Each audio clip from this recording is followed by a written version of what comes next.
Madame, Monsieur, bonsoir. Très heureuse de vous retrouver. Voici les titres de l'actualité de ce mercredi 28 mai.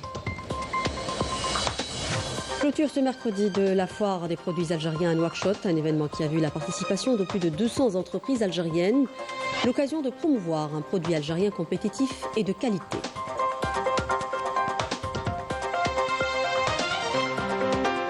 Le lancement officiel au port d'Alger de la campagne de pêche au thon rouge pour l'année 2025 a été marqué par l'inauguration de 2 nouveaux thoniers de fabrication locale. Les 2 navires participeront à cette campagne.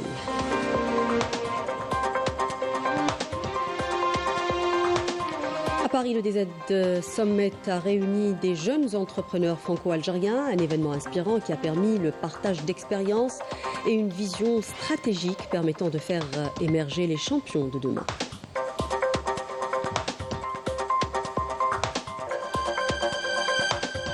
Plus que quelques jours du BEM, le brevet d'enseignement moyen, prévu le 1er juin prochain. Un examen qui s'accompagne avec beaucoup de stress. Comment le gérer, voire le surmonter? Élément de réponse dans ce journal. Bienvenue à tous. Le Premier ministre, M.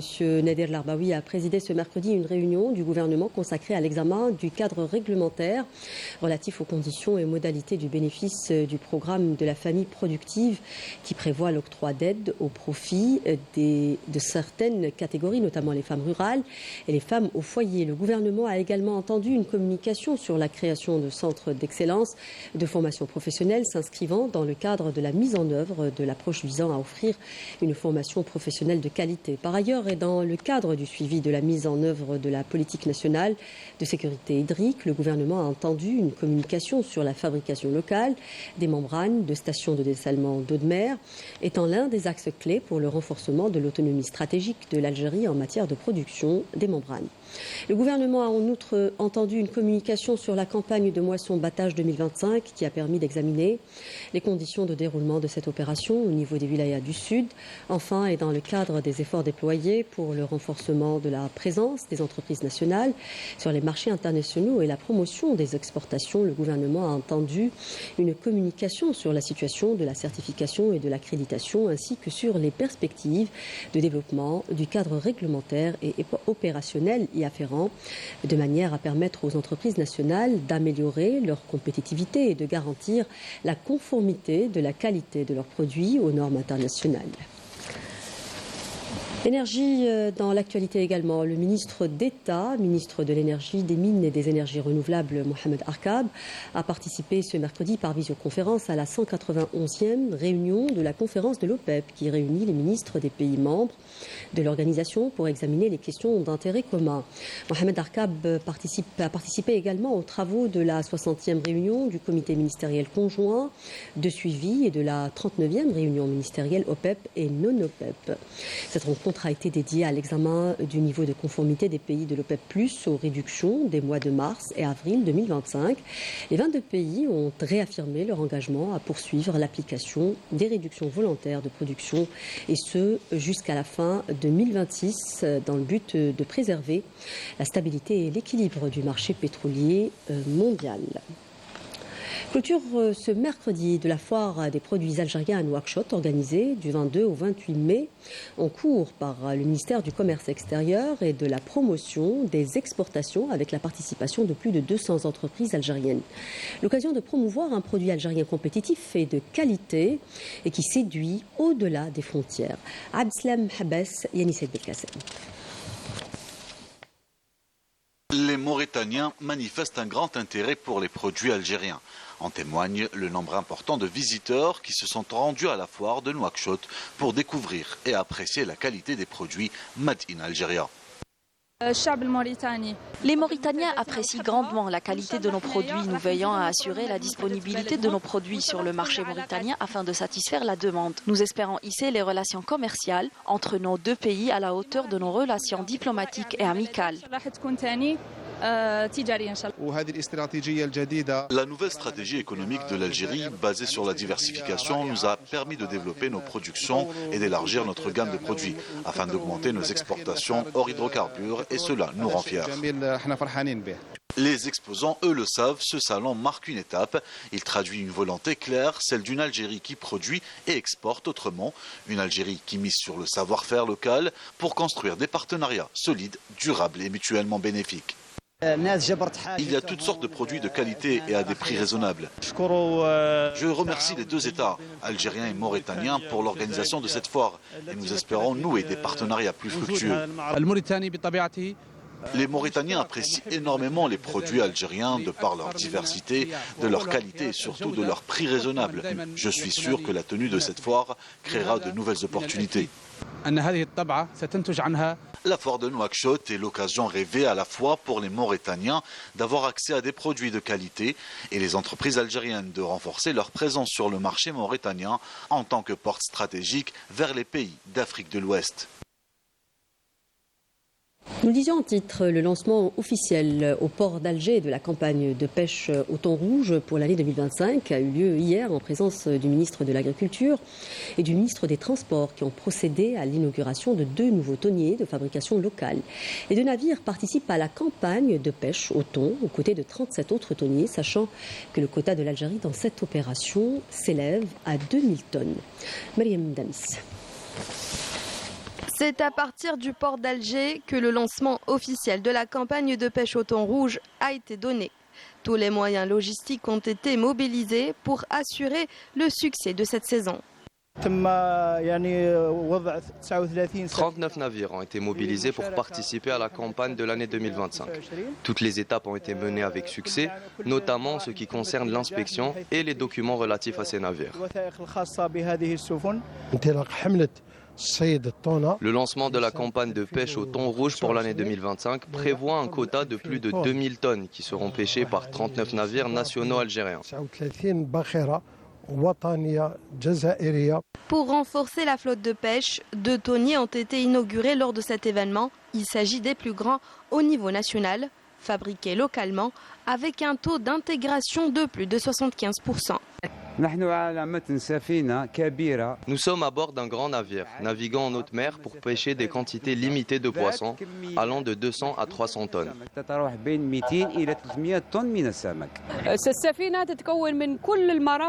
Le navire est équipé de tous les moyens nécessaires à la vie et au travail des pêcheurs à bord pour une durée d'environ 2 à 3 mois. Il comprend des cabines aménagées avec tout le confort nécessaire, ainsi que des chambres froides capables de conserver une grande quantité de thon pendant la pêche hauturière. Il y a aussi un projet ambitieux de construire un autre navire de 52 mètres de long. Nous encourageons de telles initiatives. Le ministère des Transports accompagne le ministère de l'Agriculture et de la Pêche, ainsi que les producteurs. Le Zmalet el-Amir Abdelkader et le Shahid Abban Ramdan ont pris la mer aujourd'hui.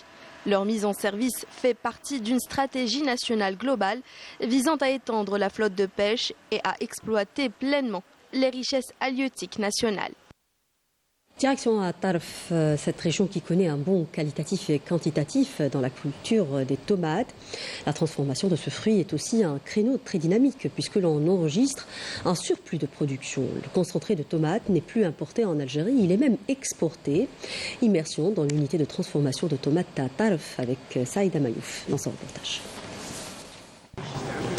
L'élargissement des superficies dédiées à la culture de la tomate industrielle dans la wilaya de Tarf a généré une hausse de la production de ce produit de large consommation.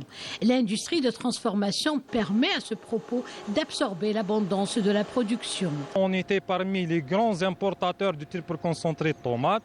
Maintenant, il y avait 2, 3, jusqu'à 4 ans. On a assuré l'autosuffisance au niveau national. L'année passée, on a constaté une surproduction au niveau de la matière première de triple concentré de tomates. Au laboratoire, gage d'une qualité optimale, des ingénieurs s'attellent aux différents tests physico-chimiques journaliers. Les tests, les analyses physico-chimiques, le pH, l'acidité, نسبة الحموضة, قياس درجة تركيز البريكس. Afin d'optimiser les capacités de production de cette filière agroalimentaire, le nombre d'emplois a été revu à la hausse, atteignant ainsi 180 employés permanents et 400 saisonniers. Ça va faire 7 années que j'ai trouvé de l'emploi dans cette usine. J'ai appris le métier sur le tas. D'assistant production, j'ai évolué au fil des ans. Actuellement, je suis opérateur machine. On constate un excès de production cette année. Certainement, on va aller vers l'exportation. Et donc, cela correspond directement et pleinement avec l'objectif qui a été fixé par le président Abdelmajid Tebboune, également les autorités algériennes. Maintenant, on prospecte des marchés au niveau de l'Europe et au niveau des Moyen-Orient, également de l'Afrique et les pays camarades. La wilaya frontalière d'Ataraf compte 7 unités de transformation de la tomate avec une capacité globale de 10 000 tonnes jour, permettant de couvrir ainsi les besoins du marché national à hauteur de 40% en concentré de tomates, un produit à forte valeur économique. Agriculture toujours avec le lancement de la campagne moisson-battage dans plusieurs wilayas du pays. À Béchar, des moyens conséquents sont mobilisés pour assurer le bon déroulement de la campagne dans cette région du sud du pays. Les conditions climatiques ont été plutôt favorables, contrairement aux années passées où les agriculteurs avaient souffert de la sécheresse. C'est un papier signé Samir Ardini. C'est dans cette exploitation agricole située dans la commune de Abadla, dans la wilaya de Béchar, que les agriculteurs ont lancé la campagne de moisson-battage. Les prévisions s'annoncent favorables cette saison, avec l'espoir d'une récolte abondante, notamment après plusieurs années de sécheresse qui ont durement impacté la région. Dieu merci, cette année les moyens sont disponibles, notamment les tracteurs, mais surtout l'irrigation. Contrairement aux 3 dernières années de sécheresse qui ont été rudes, on tient également à remercier les autorités locales pour leur soutien. Aujourd'hui, nous arrivons à obtenir ici à Abadla entre 40 et 50 quintaux de blé par hectare. 9 moissonneuses-batteuses ont été mobilisées pour cette campagne à travers de vastes étendues consacrées à la céréaliculture, notamment le blé dur. Les agriculteurs locaux misent sur une amélioration du rendement grâce au soutien et à l'accompagnement des services agricoles. Nous bénéficions d'un accompagnement régulier à travers des visites de la CCLS ainsi que la Chambre d'agriculture de la wilaya. Ce suivi nous permet d'améliorer nos techniques de culture et d'optimiser nos rendements. Les prévisions pour cette exploitation sont estimées entre 55 et 60 quintaux par hectare. Nous avons obtenu de très bons résultats. Des indicateurs prometteurs qui laissent entrevoir une saison agricole fructueuse et réussie dont le rendement contribuera à renforcer la sécurité alimentaire, tant sur le plan local que national. Ils font partie de cette génération d'entrepreneurs qui bousculent les codes et portent haut les couleurs de l'innovation algérienne. Le DZ Entrepreneur Summit a réuni des jeunes talents franco-algériens, une soirée inspirante entre partage d'expériences, vision stratégique et appel à un cadre plus adapté pour faire émerger les champions de demain. Afab Hochette, reportage. Visionnaires, bâtisseurs de pans entre les continents, déchiffreurs de technologies, artisans de la nouvelle économie numérique. En somme, des génies de la start-up qui prouvent que l'excellence algérienne a toute sa place au cœur des plus grands écosystèmes mondiaux. Pendant 2 heures, ces entrepreneurs venus des 4 coins de la tech ont livré une analyse lucide et engagée de l'écosystème algérien. Je pense que le chemin et le pace, le rythme dans lequel ça va est le bon. Je pense que maintenant, il faut réussir à vraiment créer un écosystème de start-up, de fondateurs, d'investisseurs, de boîtes qui testent les start-up pour réussir à créer des premiers champions qui ensuite vont en créer d'autres, etc. Chercher des marchés à l'étranger, ne pas compter uniquement sur le gouvernement, mais aller essayer de se débrouiller tout seul. Et aussi, elles peuvent compter sur la diaspora. Il y a beaucoup d'Algériens qui sont à l'étranger, il y a eu beaucoup de succès. Il faut peut-être réussir à structurer tout ça et à venir aider nos startups en plus de ce que fera l'État et le gouvernement sur du moyen terme. Mais penser global, c'est aussi adapter l'environnement local. Une réglementation plus souple, notamment sur le plan bancaire, est jugée essentielle. Pour moi, le système bancaire algérien marche très bien à l'échelle nationale. La difficulté, elle va plus devenir des connexions à l'international. Et pour moi, en fait, ça va pas forcément être ça va pas forcément être un problème infrastructure ou technologique, mais plutôt des blocages légaux. Donc pour moi, ça va plutôt être ça, les difficultés, les challenges. Plusieurs intervenants, à l'image d'Amel, ont connu l'effervescence de la Silicon Valley, une expérience fondatrice qui nourrit leur optimisme quant à l'avenir de la tech algérienne. L'américain, c'est un marché extrêmement bien établi et en même temps très compétitif. Il y a toute la culture un peu qui est derrière ça, qui est derrière le fail fast. En gros, il faut échouer vite et rebondir. Et je pense qu'en fait, en Algérie, on est plus proche de l'écosystème en réalité américain de par notre culture qui est très débrouillarde, etc., que le marché français. Donc on a cet avantage-là et je pense que si on le met en place, ça va donner quelque chose. Face à eux, une centaine d'étudiants concentrés, curieux, souvent captivés. Cette rencontre, c'était déjà le 4e event organisé par le tout jeune club HEC Algéria, un collectif dynamique qui ne cesse de monter en puissance. Nos objectifs sont déjà de fonder un réseau solide, de mettre en avant la culture algérienne. On est une diaspora qui est très importante en France.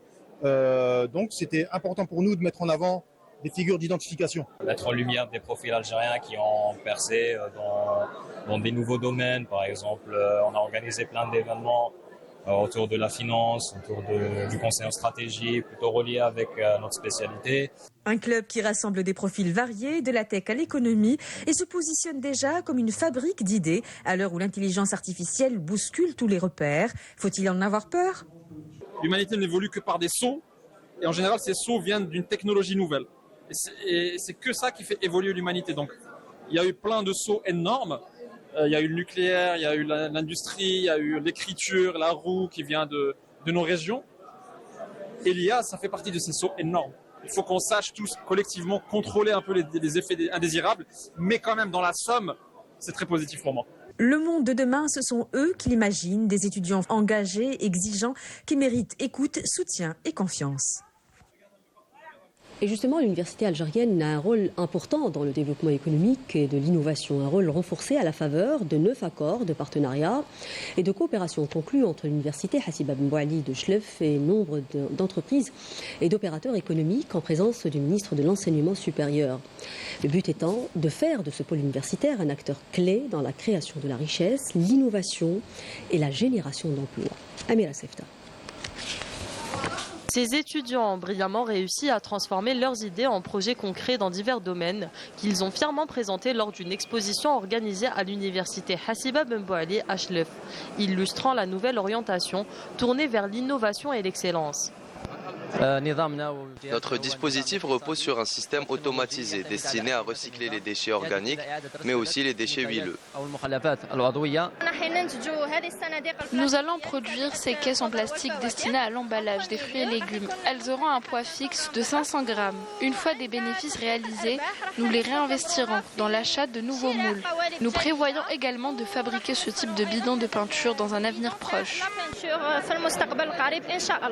Dans le but de renforcer les liens entre l'université Hassiba Ben Bouali et les institutions, ainsi qu'avec les acteurs économiques, 9 accords de partenariat ont été signés avec plusieurs organismes et opérateurs publics et privés. Les étudiants de l'université de Chlef sont désormais de véritables acteurs stratégiques au sein de l'économie locale grâce à leur esprit entrepreneurial et à leurs projets innovants. L'université de Chlef est donc devenue un acteur clé dans la création de la richesse, l'innovation et la génération d'emplois, à travers l'accueil des idées des étudiants au centre de développement de l'entrepreneuriat, de l'incubateur d'entreprises et leur concrétisation sous forme de micro-entreprises ou de start-up, assurant des produits et des services à l'économie et au marché local. À New York, et lors de son allocution devant le Conseil de sécurité, le représentant permanent de l'Algérie auprès des Nations Unies, Ammar Benjama, a évoqué le cas de la pédiatre palestinienne Ala Al-Najjar, qui travaillait à l'hôpital Nasser au sud de la bande de Gaza et qui a perdu 9 de ses 10 enfants lors du bombardement de son domicile par l'antitissionniste, alors que son mari et le dernier survivant parmi ses enfants ont été gravement blessés. Benjama a rappelé encore une fois que les attaques de l'occupation israélienne ne font aucune distinction, enfants, femmes et personnes âgées, en sont tous victimes, soulignant que ces actes se poursuivent au quotidien favorisés par une impunité persistante. Il a déclaré que la communauté internationale faisait face à un système qui nie l'humanité des Palestiniens, les considérant comme des simples cibles dans son projet destructeur. Face à cette situation, le représentant permanent de l'Algérie auprès des Nations Unies a réaffirmé la position de l'Algérie déterminée à saisir inlassablement le Conseil de sécurité pour défendre la cause palestinienne et soutenir les droits légitimes du peuple palestinien. Et on revient dans cette édition sur ce drame qui s'est déroulé à Khan Younes vendredi dernier, où 9 enfants palestiniens d'un couple de médecins sont tombés en martyrs dans des frappes menées par les forces de l'occupation sioniste à Reza. Un autre massacre qui vient alourdir le bilan de l'agression génocidaire sioniste contre l'enclave palestinienne et qui avoisine les 54 000 martyrs. Rina Louari.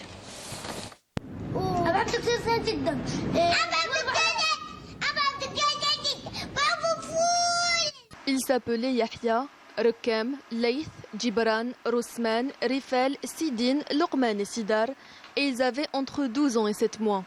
Ces 9 enfants, ces 9 petits êtres ont été brutalement arrachés à la vie dans le fracas d'un nouveau raid aérien de l'armée de guerre sioniste. La frappe a ciblé leur maison à Khan Younes dans le sud de l'enclave palestinienne, réduisant en quelques secondes un foyer plein d'éclats de rire, en ruine, ne laissant que des gravats fumants et des cendres. Les secouristes arrivés sur place ont lutté pendant des heures pour tenter d'extraire ces petits corps, creusant à main nue à travers les décombres et éteignant le feu qui continuait de ranger les restes de la maison. Les corps, majoritairement calcinés, étaient difficilement reconnaissables. Les corps de Lokman et Sidar sont toujours portés disparus, ensevelis sous les débris. Les seuls survivants de ce massacre sont le père de la famille, le docteur Hamdi Al-Najjar, et son fils Adam, âgé de 10 ans, tous deux grièvement blessés et dans le coma à l'hôpital Al-Nasser. C'est dans ce même hôpital que travaille Ala Al-Najjar, la mère de famille, en tant que pédiatre, où elle a dû accueillir les cadavres de ses propres enfants, ainsi que son mari et son fils, entre la vie et la mort. Depuis le début de son offensive sur l'enclave palestinienne, l'entité sioniste s'acharne sans relâche, frappe sans distinction et cible en priorité les civils les plus vulnérables, décimant des centaines de familles et tuant des milliers d'innocents sur son passage, dans ce qui s'apparente à un nettoyage ethnique à ciel ouvert. Retour chez nous, dans le cadre du renforcement des échanges dans le domaine scientifique et médical, la Direction centrale des services de santé militaire du ministère de la Défense nationale a organisé hier un colloque national autour du thème « L'éthique médicale en temps de guerre et en temps de paix » vers une meilleure compréhension. La rencontre s'est déroulée au niveau du Cercle national militaire de Ain Nadja, dans la première région militaire, avec la participation de médecins spécialistes et de représentants de différents organismes de santé civile et militaire. L'ouverture du colloque a été présidée par le général-major Souid Mohamed El-Béchir, directeur central des services de santé militaire du ministère de la Défense nationale.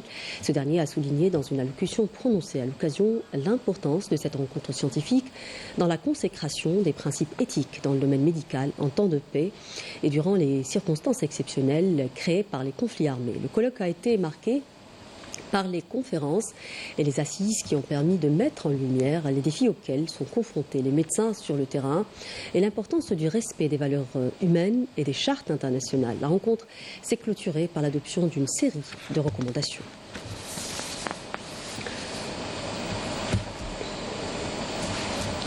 Et dans le cadre de la lutte antiterroriste, des détachements de l'ANP ont arrêté 10 éléments de soutien aux groupes terroristes dans différentes opérations à travers le territoire national dans le cadre de la lutte contre la criminalité organisée et en continuité des efforts soutenus visant à contrecarrer le fléau du narcotrafic dans notre pays.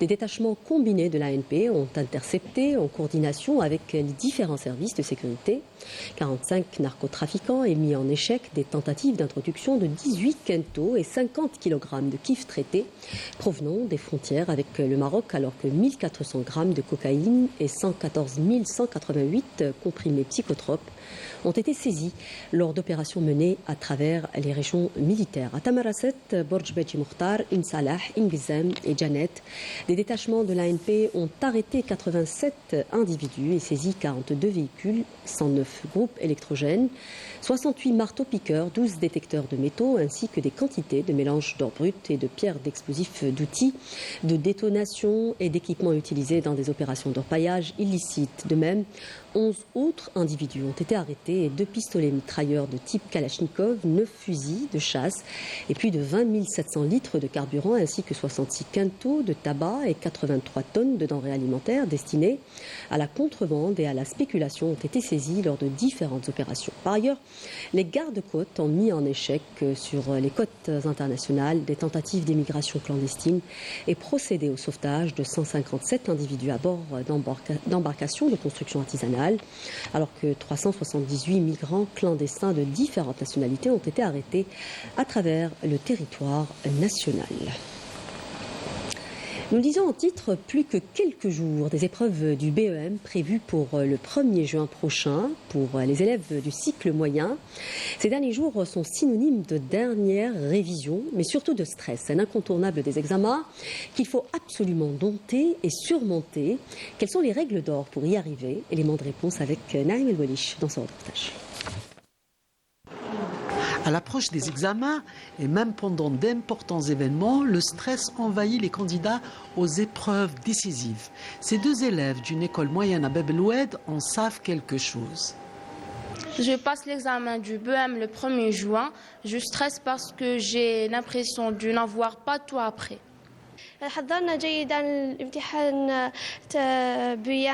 On a bien préparé notre examen du BEM pour le 1er juin.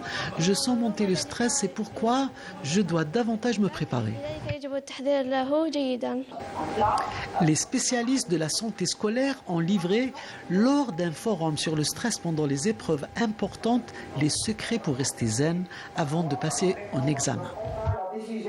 Pour tout ce qui est organique, donc c'est le côté médicamenteux. On donne des médicaments, ça soit par voie orale ou par voie injectable, ou tout ce qui est psychologique. Donc si c'est la séance de relaxation avec la psychologue, elle a une technique bien définie. Elle va faire son possible pour que l'élève il se relâche. On les prépare par une éducation sanitaire, une éducation alimentaire déjà, comment se préparer pour une échéance aussi importante qu'un examen de fin d'année et en plus pour les classes d'examen.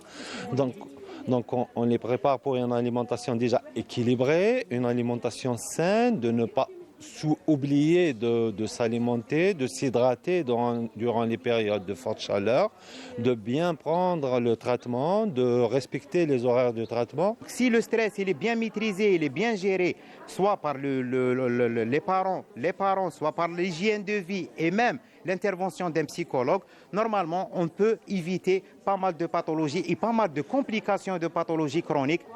La nouveauté, c'est actuellement, on est en train de protocoliser, on a donné des protocoles de gestion de ces pathologies en aigu, ça veut dire en milieu, à l'intérieur des établissements scolaires. En optant pour un mode de vie sain et des techniques de relaxation, les candidats aux importantes épreuves peuvent aborder leurs examens en toute sérénité. Et croisons les doigts pour tous les candidats au BEM. Allez, je vous emmène à Skikda, à l'est du pays, à la découverte d'un véritable joyau architectural de la région. Il s'agit du théâtre régional, un monument emblématique qui a retrouvé toute sa splendeur après sa restauration.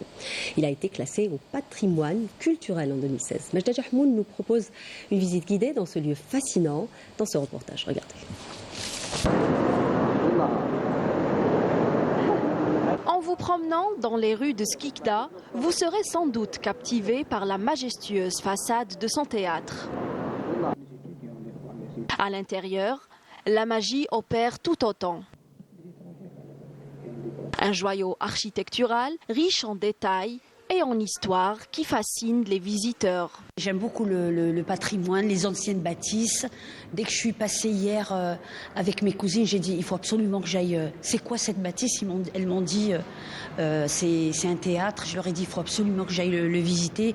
Et dès que je suis rentrée, j'ai vu ce beau décor avec toutes les tenues traditionnelles que j'aime beaucoup. Le théâtre est juste magnifique. Je me remémore de magnifiques souvenirs car j'ai passé mon enfance et ma jeunesse dans ce théâtre. On avait commencé en 1982 en tant qu'amateur. J'ai joué dans plusieurs pièces théâtrales, parmi elles El Aqzam, Boulmhayen. J'ai également pris part au spectacle L'épopée du 20 août 1955. D'ailleurs, en voici un passage. فقد كانت المقاومة شديدة دخلت فرنسا سكيكدة وكانت تدرك أن المقاومة لن تتوقف فتحالفت القبائل والأعراش ضد الاحتلال. Après plus d'une décennie de fermeture, le théâtre régional de Skikda a rouvert ses portes en mars 2024. Magnifiquement restauré et rebaptisé Sonia Mkiou en hommage à cette grande comédienne. Ce monument emblématique retrouve toute sa splendeur. Ce théâtre a été construit entre 1912 et 1932.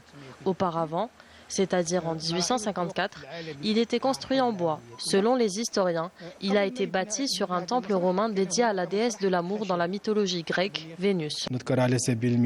Plusieurs piliers de l'art algérien ont joué sur la scène de ce théâtre, comme Abdelkader Alloula, Mohamed Ben Ghattaf ou encore Sonia Mkiou, qui a d'ailleurs dirigé ce théâtre, devenu par la suite un théâtre régional.